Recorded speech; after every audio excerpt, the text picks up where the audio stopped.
Нарындагы Таштандыдан Жуурканга оролгон бишкектик тургундун жансыз денеси табылды. Нарын районунун Эмгекчил айыл өкмөтүнө караштуу Таштанды төгүлүүчү аймактан Жуурканга оролгон эркек кишинин жансыз денеси табылды. Бул тууралуу аймактык кабарчыга Нарын облустук ички иштер башкармалыгынын басма сөз кызматынан билдиришти. Маалым болгондой, ушул жылдын 14 февралында саат 17:30 чамасында Нарын райондук ички иштер бөлүмүнүн нөөмөт бөлүмүнө Нарын шаарынын милиция кызматкери белгисиз адамдын жансыз денеси табылганын билдирген. Окуя болгон жерге ыкчам тергөө тобу барып, Таштанды төгүлүүчү жердин чет жагынан Жуурканга оролгон Азия түспөлүндөгү эркек кишинин денесин табышкан.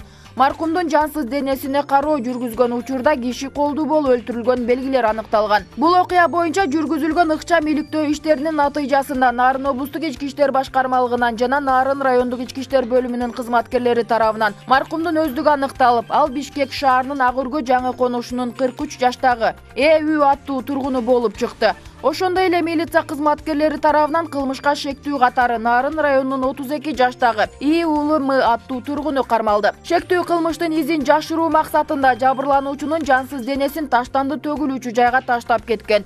Бул факты боюнча Кыргыз Республикасынын кылмыш жаза кодексинин 97-беренесинин 1-бөлүмү менен адам өлтүрүү кылмыш иши козголуп, кылмышка шектүү Нарын шаардык ички иштер бөлүмүнүн убактылуу кармоочу жайына камакка алынды. Учурда тергөө иштери жүргүзүлүүдө. Булак турмуш сайты.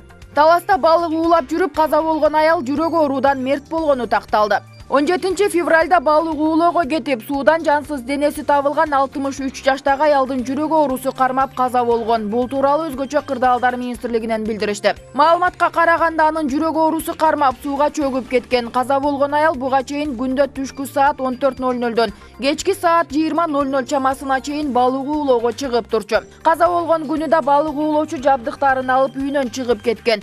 Саат түнкү 22:00 чамасында аны үй бүлөсү издей баштаган. Түндөгү издөө иштеринин жыйынтык чыкпай, эртеси эртең менен саат 10:00 чамасында Талас суусунун Зегозерно аймагынан жансыз денеси табылды.